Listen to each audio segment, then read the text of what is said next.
Alrighty, welcome to another episode of My Good and Bad and Ugly, or My Good, Bad and Ugly in Trucking. So we just pulled up here on the yard, and I've been down a couple days. I've been having that flu bug got me, so spanked me pretty good, so we don't bounce back. So first of all, you know what? Is that a nice looking 2013 Volvo D13? Is that not a clean looking truck? Hey, I may be a little bit you know, but you know what I'm saying? Ask me what kind of motor I got on there or in there. That's what we got. We got Volvo and Volvo power. Come on now. But anyway, 2013, so I'm in year 6. Well, 2024 will be year 6 of tanking. And I've been trucking for a little bit, but I've been doing tanker. I'm going into year 6. I got this used D13 2013 with a little bit over, I think it was 243,000 miles on it. 243, I believe, or 250 something long, somewhere along in there. So right now we're over 900,000 miles, and like I said, we're going to year 6 with it. So according to my peoples over at Volvo, the way I took care of my truck, they said I could easily do 1.5 to 2 million miles on it. But we're gonna find out, because I have no intentions of having any more notes. That's just me. Not saying that it won't happen, but I have zero intentions of having any more notes. It feels good not having any more notes. So with that being said, even though we don't have any more notes, and even think one of my other work vans. This is one of 2 work vans over there. That's old Black Beauty over there. Old Faithful. I call it my soccer mom van, but we got a couple of those. But anyway, well, we got that one in the white, you know. But someone came and bought the Hummer and my Eddie Bauer. So I got another business guy said that he needed it really bad, and he made an offer that we couldn't refuse. So once again, that's where we at now. And I want to get another truck, but I promise you, I don't want any more notes. So with that being said, you got to do what you got to do. I'm already working on my exit plan from trucking. So it has been I've been very blessed, very fortunate that we're getting ready to go on to the next level in life. Okay, here we go. Now, with that being said, let's talk about reacting versus proactive. Being reactive versus proactive. You don't want to be reactive in this business, and sometimes you're going to be a little bit reactive, reacting to what breaks down here and there as you get started into this business, especially on your own truck. But you want to stay proactive, and when you stay proactive, you want to stay on top of your maintenance, and that's all I'm saying. So therefore, it's a matter of adjusting.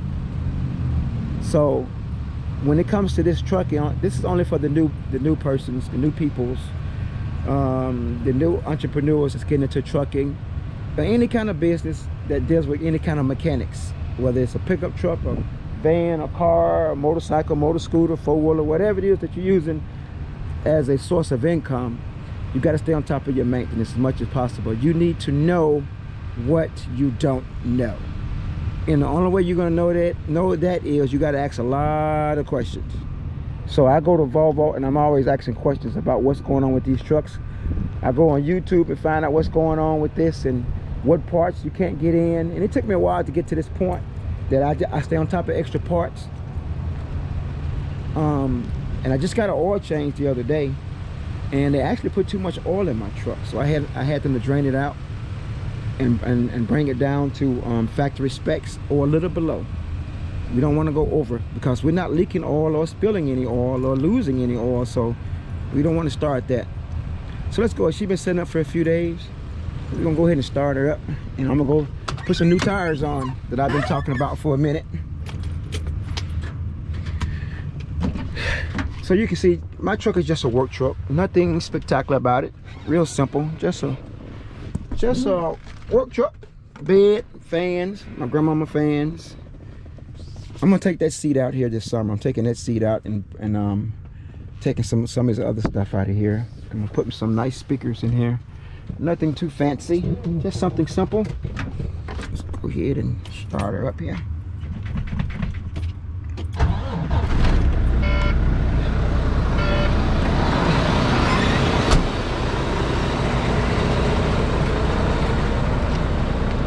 So this summer I'm going to, as you see, she's gonna pick up here in a second once that air, I'm losing air here recently. We're gonna go back with new airbags. We just put these new torque arms on there. We just redid the drive shaft. And for those who've been following the channel, y'all know I'm always spending money on this truck. We put new shocks all the way around, so I'm gonna go ahead and order new shocks. I put a new, I don't know what you call this here is, but I'm gonna go ahead and order these other ones on this side here and get ready to replace these, because this one over here actually broke. So we had that repaired in Missouri. So you can check out some of my previous videos. And once again, I thank everybody for the channel. We're steady growing, slowly but surely. We're growing. The channel is not, we're not where we're going to be, because the channel is steady going to evolve into something else eventually. So when I first started Tank Nation, there wasn't a whole lot on tanker that I knew about, and I never heard about tank yanking or nothing else. So when I was looking, I found few things about tanking, and then I started putting stuff on about pulling tank. Oh, there we go. And there she goes. There they go. Rise. Rise. Rise. There she go. Yeah, I'm losing air or something going on with this. So some of you older truckers, some of y'all more not older but more advanced truckers, let me know what's causing that delay in my airbag starting to fall. She started doing that probably within the last year or so, but before then I didn't have that issue at all. It could be normal wear and tear, but let me know what I need to do replace, and I'll get on top of it. So where was I before I was running my mouth? Oh yeah, so we're gonna go back and put on new you can look at some of, oh yeah, when I started Tank Nation, there wasn't a whole lot about tanker that I could find to show me, you know, how to better attack this industry. So, and I started dropping some channels, dropping videos. And this summer, but this fall, this spring for sure, I'm gonna break it all the way down as step by step as far as hooking up and unhooking and all the other stuff. A lot of times I want to do a lot more videos, but a lot of places won't allow me to film.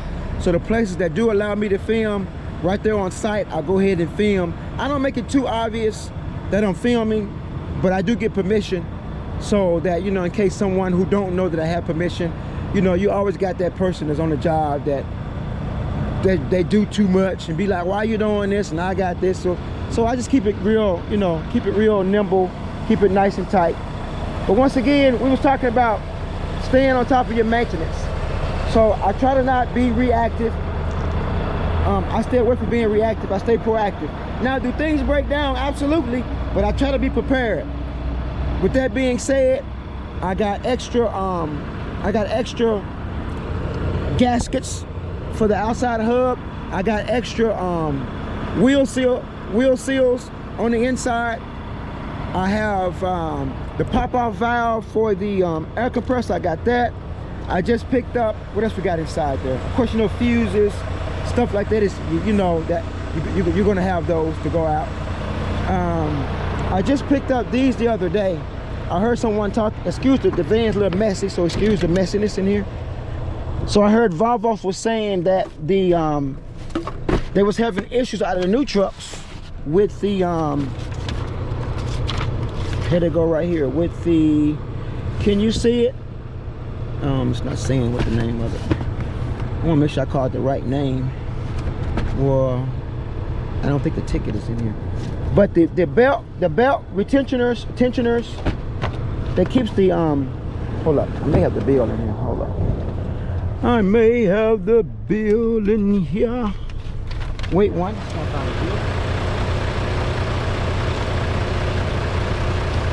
Oh, here it go, right here. So we picked up the belt tensioners and the idler pulley. Those like 800 bucks for all that. So I got extra. Now I replaced them on here last summer, but once again, he said these were hard items to get. So guess what? I went ahead and got the belt tensioners and idler pulley. So I will put that on here in case that goes out. We just put new belts on here, of course new batteries, 3 axle wheel alignment. Now you notice on these here, where are we on this one? So let's start the next video, because I don't want this to go over and then I'll be in the middle of a video. So I'll be back. Like, share, subscribe. Catch you on the next video. Boop, boop.